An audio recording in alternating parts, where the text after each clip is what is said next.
Hi there folks, my name's Hannah. I'm an arborist with Sargent's. I've got a lot of calls over the last couple of weeks about some storm damage. It's been a couple of really busy weeks to be an arborist, that's for sure.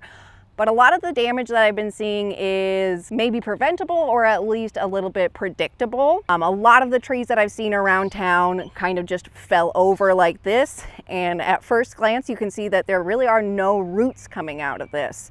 If I saw a tree uproot, I'd really like to see a big plate of roots come with it.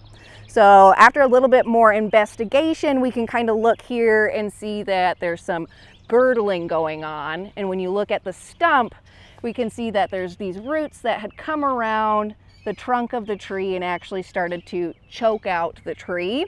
And it started to cut off that vascular system down to the roots, where we end up with this tree that had very little rooting left in the ground over here that was not cut off by some of these circling or girdling roots.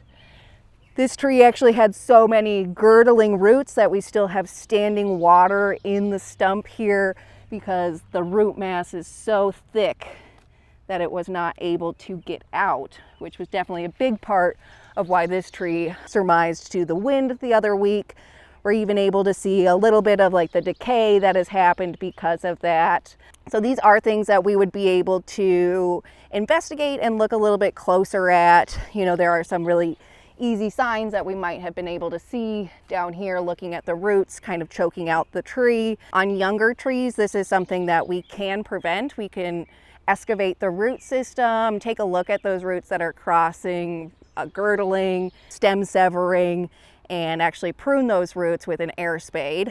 So my biggest PSA about this is before your tree gets to be this big and in this type of situation, having those roots looked at as they're smaller trees where we can do these preventative measures of some root pruning could really pay off in the long run so that we don't have a tree in your yard and a stump full of water.